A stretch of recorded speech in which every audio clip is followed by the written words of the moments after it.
It is indeed a great pleasure to receive this high-powered delegation in Pakistan, and within a matter of few days after our visit in the Kingdom of Saudi Arabia just last week, I can't recall such a high level last week.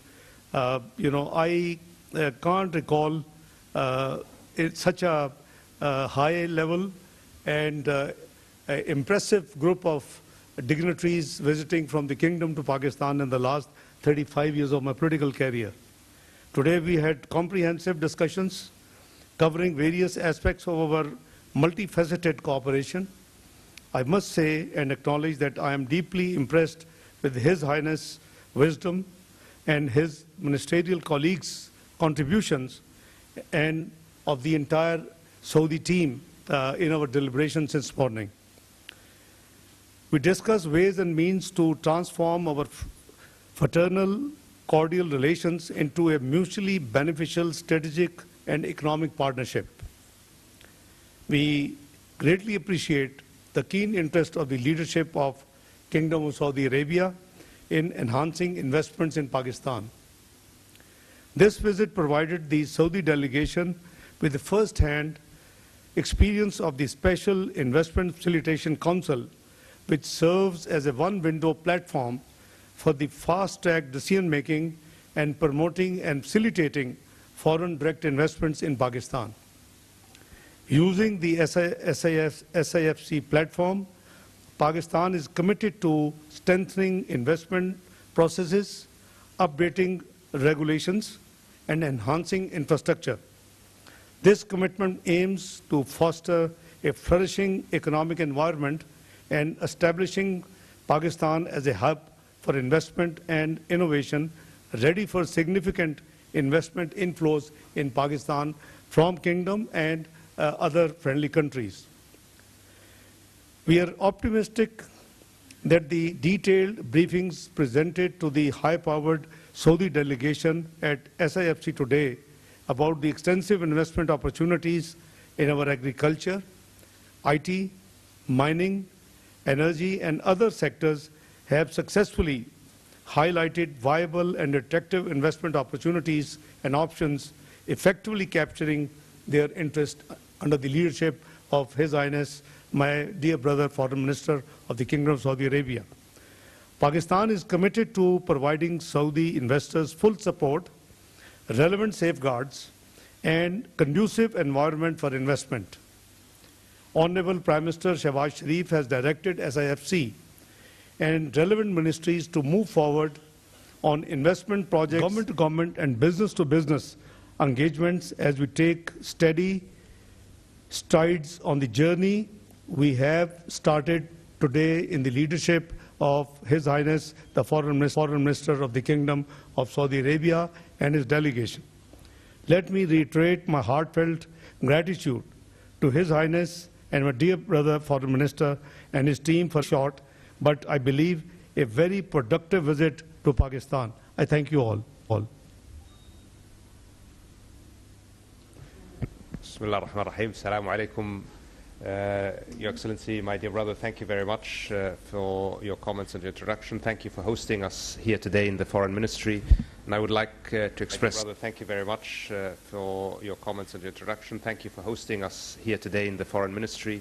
And I would like to express my profound appreciation and that of my accompanying delegation to the Government of the Islamic Republic of Pakistan for the hospitality and warm reception we have received during this visit. This visit comes as a result of the meeting between His Excellency the Prime Minister and His Royal Highness the Crown Prince, after which the Crown Prince instructed that this delegation be formed and come in very quick succession after that meeting to follow up on the discussions, the very fruitful discussions between the two leaders, and we have had a productive series of meetings already with our counterparts, with our colleagues. We have also had the honor of meeting His Excellency the President and the Prime Minister, and during all of these meetings we stressed the importance and the strategic depth of this relationship. We stressed the commitment of the Kingdom of Saudi Arabia to further exploring avenues to deepen and strengthen that relationship, and we heard a similar commitment from our colleagues on the Pakistani side. We were extremely impressed by the very, very proactive attitude that we saw in our meetings, especially with the Investment Council. We saw a very, very strong business-focused approach on addressing the challenges, addressing the opportunities, highlighting the work that we can do together, and I feel very, very confident that the results of this visit and the results of the work being done between the two respective teams with this attitude, with this approach of focus on results, focus on overcoming hurdles, will deliver significant benefits for both of our countries, will significantly accelerate the process of achieving those investments that we are looking at together. And I can say that there is significant opportunity to increase the level of investment that is already on the table, and we saw today significant other opportunities that we can pursue. So I think this is a very, very positive visit from our perspective at least, and the engagement that we have had so far lays the groundwork for significant and important work to be done in the next few months in order to achieve all of the potential that exists. And you know, we believe in the Kingdom of Saudi Arabia very strongly in the potential that Pakistan holds, especially in the economic development side. There is a lot of untapped potential that is clear to everyone. It just needs to be tapped, and here, working together, we will do what we can with our colleagues in the government of Pakistan to make that happen. So again, very, very grateful for all of the hard work that went into making this visit happen, and the support we've gotten from our Pakistani colleagues, the insights into these excellent opportunities, into the excellent investments that could potentially come forward. I'm also grateful for the conversation that I just had with my colleague, the Foreign Minister, where we covered all of the areas of mutual and concern in regional and international affairs. And as usual, Pakistan and the Kingdom of Saudi Arabia see eye to eye. We have an outlook that is unified by our fraternal relationship, our brotherhood in Islam, but also by our shared outlook for geopolitics. So we will continue to work together for our economic prosperity, but also for the security of our region and of the world. And I'm always happy when I'm able to be here, Your Excellency. So thank you again for receiving us. Okay, we'll now start the Q&A session. The first question will be asked by the representative of Saudi Press Agency, Mr. Abdur Rahman Hayat. He will address the question to the Foreign Minister of Pakistan. Sir, Abdur Rahman Hayat from Saudi Press Agency. My question, leadership of Pakistan and Saudi Arabia have agreed to upgrade the long-lasting Pak-Saudi relationship to a lasting strategic and economic partnership. What step is Pakistan taking to invite investment from Saudi Arabia, and how does Special Investment Facilitation Council support this process? Highness, you have a... thank you. Let me, my friend, explain to you that last 16 months of the government, which ended August 9th, the creation of a small investment facilitation council. It is through an act of parliament, and it has been placed in the overall law for Board of Investment to promote and to attract investment in Pakistan. Now, this is a one-window facilitation, institution. So people and the foreign investors, particularly government-to-government investment, should, people involved and the dignitaries involved should not go pillar to post, and a couple of dozens permissions and NOCs. They should be all available under one window and under one, facilitation arrangement. We also created, if you recall, Pakistan Sovereign Wealth Fund. Before we left government in August 2023, and that was again through an act of parliament.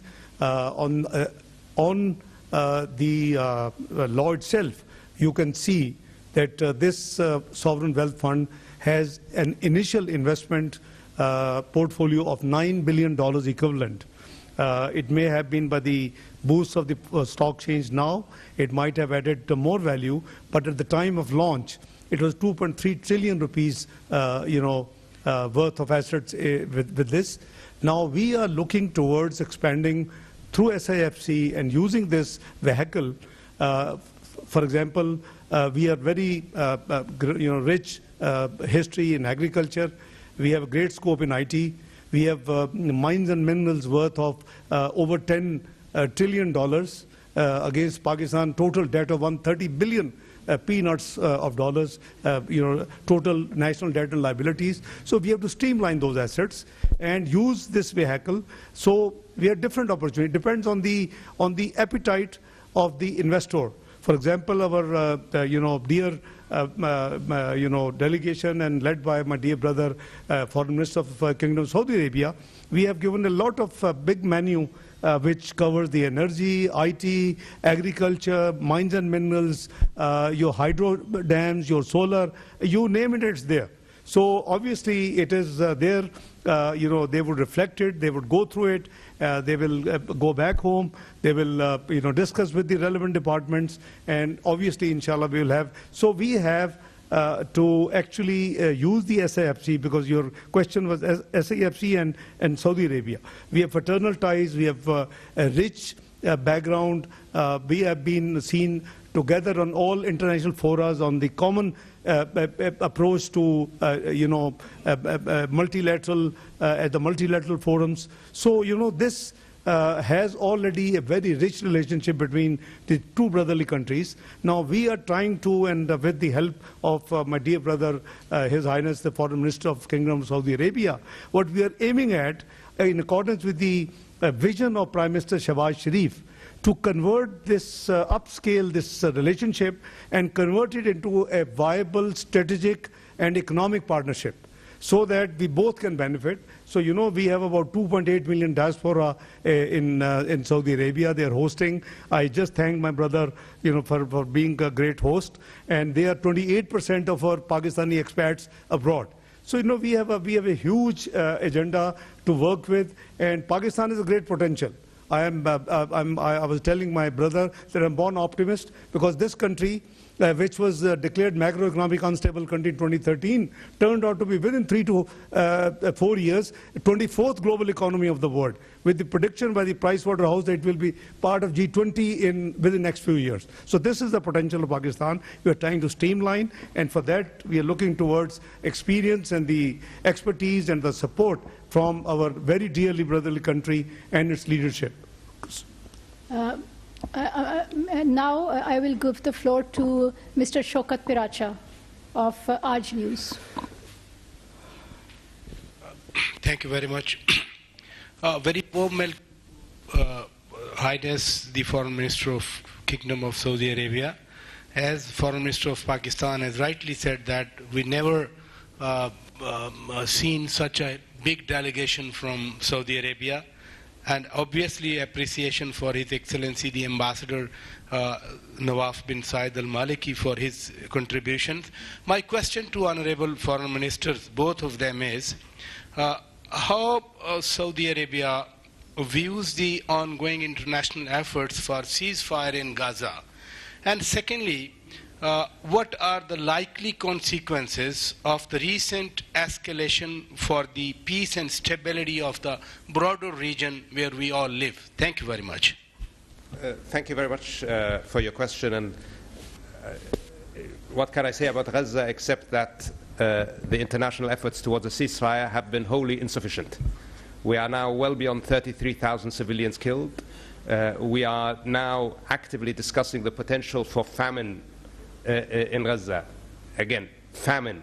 That means people are starving to death because humanitarian assistance is not getting to them. This is an unacceptable situation. It is a complete failure of the international system and the systems of international law and governance to live up to their responsibilities. We must have a ceasefire now, and we must have access for humanitarian aid immediately. There is no justification for the restriction of humanitarian aid in entering Gaza. It is a reality that despite 2 UN Security Council resolutions, we have not seen sufficient aid entering. We have finally now started to see a turnaround in the issue of aid. Unfortunately, that happened after 6 Western aid workers were killed by Israel. But it didn't happen after 33,000 Palestinians were killed. So this shows you the continuing double standard that we have to deal with and we have to live with. The reality is the international community is not living up to its responsibility. We must do more to end the killing. We must do more to end the suffering of the people of Gaza.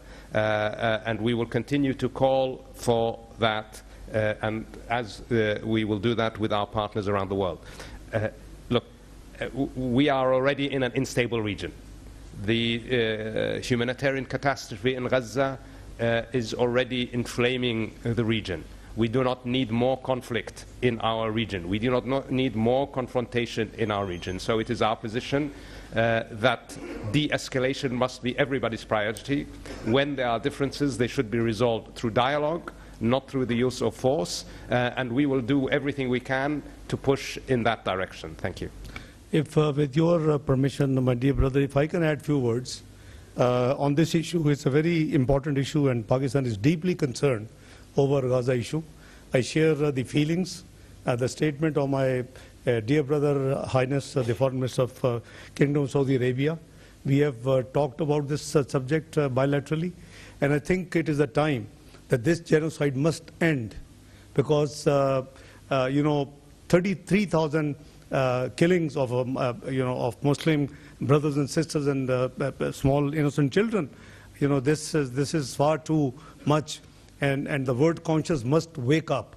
I think we both agree that what we need is immediate and unconditional ceasefire to take place. We both believe that unimpeded humanitarian assistance to the besieged people of Gaza should go. They should not let them be killed by starvation. In addition to the genocide there is taking place, there's the return of the displaced Palestinian must also take place. And the accountability of the crimes which have been committed. I mean, we have been seeing the centuries-old and the decades-old crimes are being, investigated, and accountability is undertaken in the recent last few decades. Why not for this genocide crime? So I fully endorse my brother's feeling.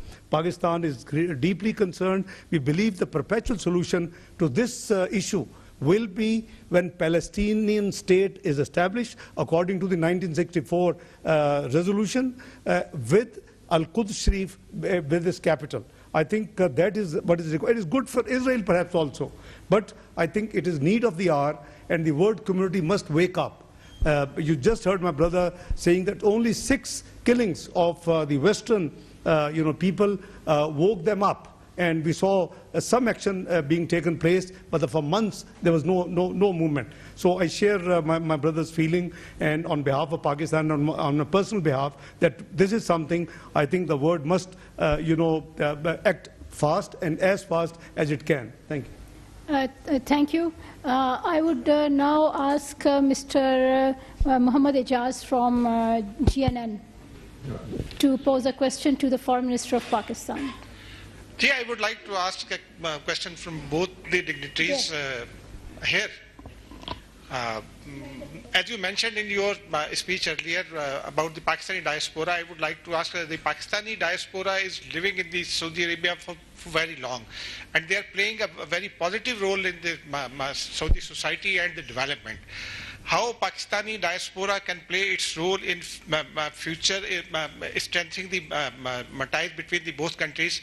And secondly, I would like to ask my guest foreign minister how Pakistan is facing a challenging situation, and the world is also facing different challenges. How Pakistan and Saudi Arabia will both proceed to overcome these challenges and to face the situation as you have mentioned in Gaza? Well, let me just explain to you that, I again thank His Highness and the Kingdom of Saudi Arabia leadership for hosting our 2.5 million Pakistanis there, which is 28% of the workforce of Pakistan. And their contribution in the national exchequer through the remittances is tremendous, is almost 25% of the total remittances Pakistan receives from all over the world from Pakistani expatriates. Number two, I have requested my dear Highness Brother that if the Kingdom could consider that we have a new policy which has been decided by Prime Minister Shehbaz Sharif, that we would now train our labor force and our human resource export based on skill training, and particularly in different fields. So, the Kingdom is coming up with a huge 2030 vision. The vision of the leadership of Kingdom of Saudi Arabia, His Royal Highness the Crown Prince, Mohammed bin Salman. So they are creating a new world in the name of new city. So I have requested that Kingdom may kindly consider, we will meet the standards, we will meet the skill requirements, we will meet more human export, human resource export from Pakistan. So, we have discussed this subject in detail. Would you like to add, Your Highness? Excellency, yes. First on our brothers from Pakistan who live and work in the Kingdom, as I told you, Excellency, we are incredibly grateful for the contribution that they make and have made historically to the development of the Kingdom of Saudi Arabia. Our brothers from Pakistan have stood side by side with us for decades now in building our country, and we are very grateful for that, and they are a very important positive contribution to our economy, and they continue to be so, and I'm sure they will continue to be such in the future. And with the initiatives of the government, we hope we can add additional value for both of our countries in that regard. Obviously, as regards facing challenges together, we will have to cooperate, and we will rely on each other's support as we have historically, and we have always overcome the challenges in the past, and we have helped others together and both Pakistan and the Kingdom of Saudi Arabia very much believe in dialogue and cooperation to address the challenges that the world faces. And we will work together to bring others into that mindset and to work into that direction. Thank you. Last question. Because of the time constraints, we have room for only one question, and that would be Ms. Mona Khan from Independent Urdu. Thanks for the opportunity. My question is for the Excellency, Foreign Minister of Saudi Arabia. Your delegation has received a detailed briefing from the SAFC on the investment opportunities in Pakistan. So what are the key sectors your investors are looking for? Thank you. Thank you very much. I prefer not to go into any specific sectors, although I will say it was a very broad presentation in several strategic areas. What I will say is that we were very impressed. We were not just impressed by the breadth of opportunities that exist, we were impressed by actually the format. This gave us some very, very significant confidence that we will be able to move forward on those projects that we decide to identify as worthy of investment. Because this new format, a real interagency, intergovernmental approach focused on getting things done, this is something that we were very, very enthusiastic about. So I think for us what was most important was the new approach that we saw. We were already quite confident that Pakistan had significant investment opportunities in a multitude of sectors. So I'm sure that we will be moving ahead significantly on all of those. But I just want to emphasize this new approach is something that gave us a lot of confidence. Thank you. Okay. Thank you very much. This concludes our media briefing, and we thank His Royal Highness, the Foreign Minister of Saudi Arabia and the Foreign Minister of Pakistan. Pakistan और Saudi वज़ीर ख़ारजा की मुश्तरकः conference Islamabad में हुई है, जिसमें सहाफ़ियों की तरफ से सवाल जवाबात का सिलसिला भी जारी रहा। न्यूज़ स्टूडियो से अब तक के लिए इतना ही।